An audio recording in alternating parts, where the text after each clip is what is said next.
Feasting and fasting. What works, what doesn't, and why?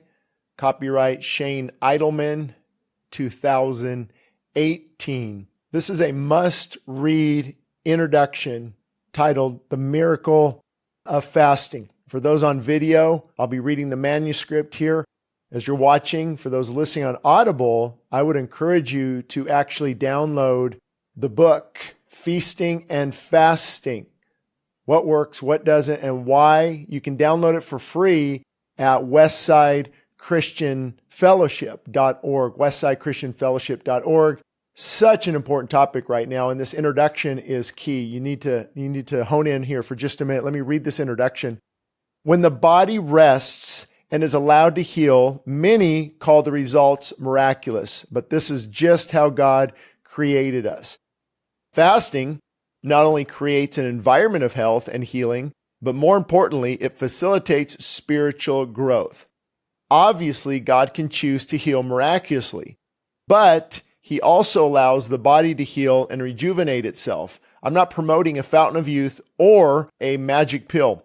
Our DNA self-destructs as we age. This we cannot prevent. And remember this about the Audible you're listening to. I'm going to actually add in a lot of things that are not in the book. I'll let you know each time I do that. But right now is one of them. I want to talk about this for just a minute because there's a lot of, gimmicks out there or different things, but they're not really gimmicks. A lot of these people are genuine, but they're talking about, you can reverse aging. And I don't say that because you can slow it down. And there are certain aspects of the body, for example, your skin, some of your organs are renewed for sure, but we can't reverse aging. There's something in our DNA. The Bible's clear on this. Our Creator set this forth in us that the DNA will eventually self-destruct. At the end of DNA strands, there are telomeres.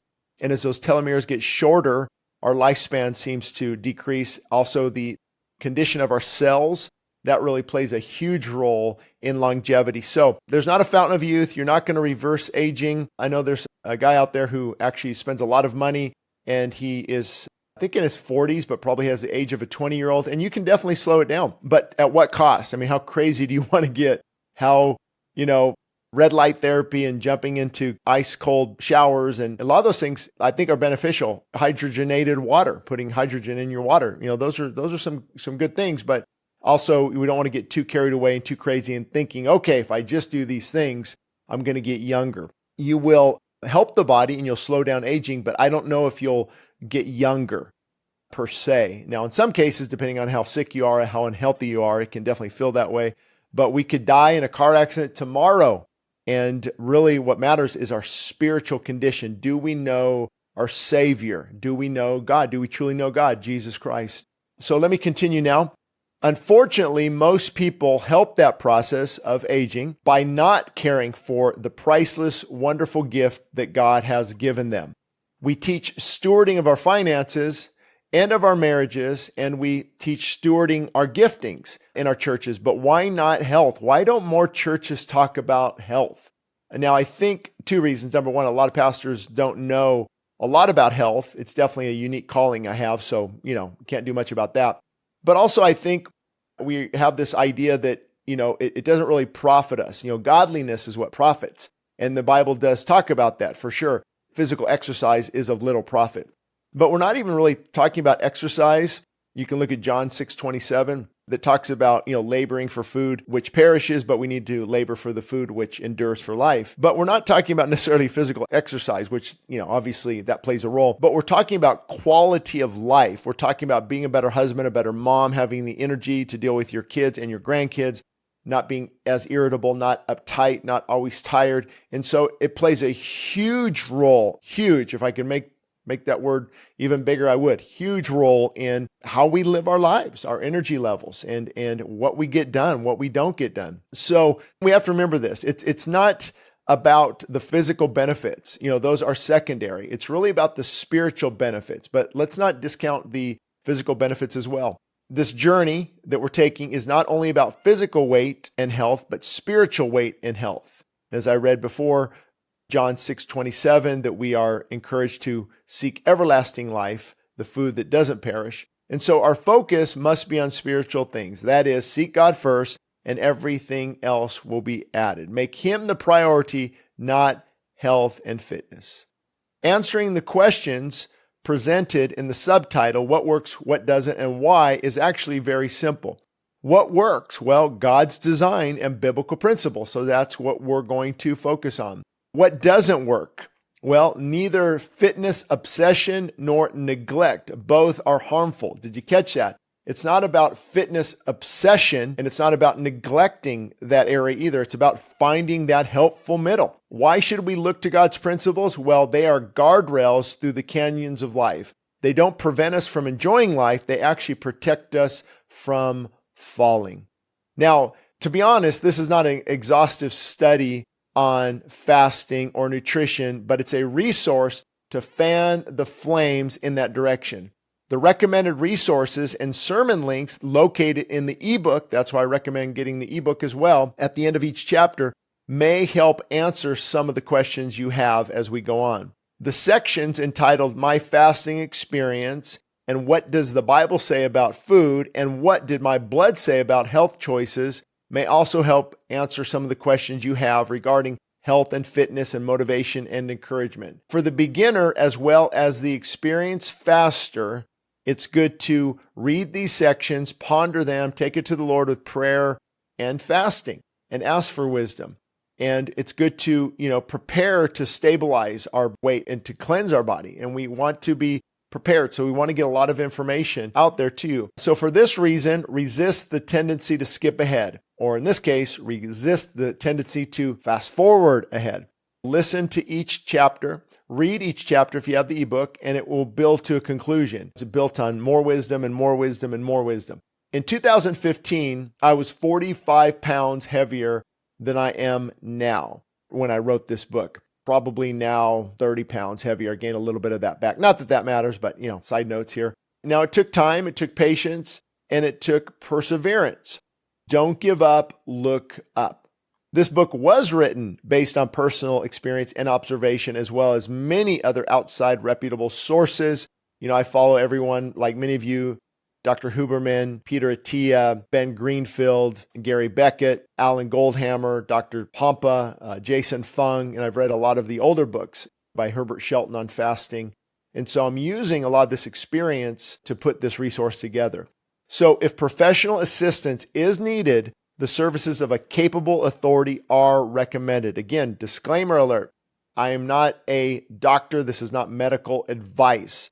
The views expressed in this book should not replace professional medical advice. Readers should seek medical supervision before starting or altering their diet plan, which includes fasting.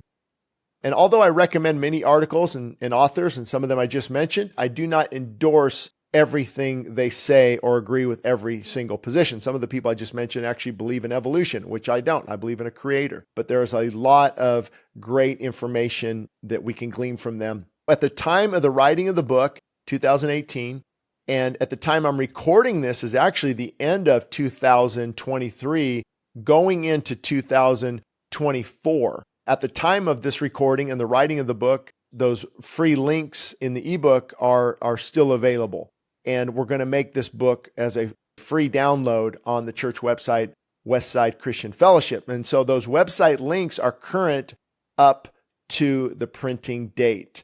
And again, neither myself nor the publisher take any or assume any responsibility for any errors or changes that might occur after publication. So what I'm going to get into next then is part one, the spiritual benefits of fasting. And what I want to do on this introduction is read to you, check out some of these titles that are coming up.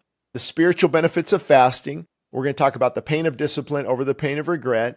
We're going to talk about fasting, the physical effects of spiritual. We're going to talk about how fasting applies extra pressure to the spiritual realm. And we're going to talk about fasting being the secret weapon to spiritual power, all in chapter 1. And then we'll move into fasting, when and why.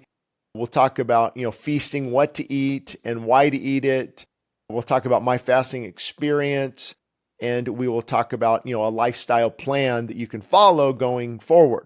And then in the appendix, We're going to talk about 4 fasting testimonies. And then if you have the ebook, I probably won't do it here necessarily, but there are recommended sermons where if you go all the way to the end of the book and you look at the appendix, there's going to be some recommended sermons in there that I gave. And I also have a list of recommended reading for those who are listening. Here in the introduction, I'll give you some of those resources now. But again, I don't agree with every author, everything they said, but there are some really good resources that might help you if you want additional information. So the first one is Breaking the Stronghold of Food by Dr. Michael Brown.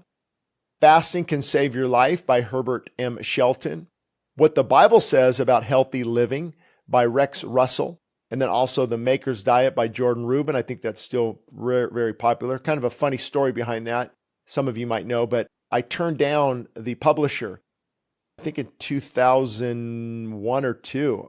They wanted to publish my book, What Works When Diets Don't. I said, no, I just want to do it myself, and still glad I did. But they took The Maker's Diet instead of mine, and as they say, the rest is history. He did very well with that book. God's Chosen Fast by Arthur Wallace. Fast Your Way to Health by J. Harold Smith. The Power of Prayer and Fasting by my friend Ronnie Floyd. Hunger for God by John Piper. And then Fasting by Gordon Cove is really good as well. And then if you want to get more on the secular level, The Complete Guide to Fasting, Heal Your Body Through Intermittent and Alternate Day and Extended Fasting by Jimmy Moore. And I think Dr. Jason Fung helped with that book as well. But again, that's more of a secular book. So anyway, I'm glad you're joining us here on this Audible version, or if you're watching video version of my book on fasting, feasting and fasting, what works, what doesn't, and why. Of course, it's available as a free download on the church website to help you get started. And you can actually download it right now at westsidechristianfellowship.org, westsidechristianfellowship.org, under free ebooks. Download it. In the next minute, you can start reading this book, and it will hopefully answer a lot of the questions you might have regarding fasting. Thank you.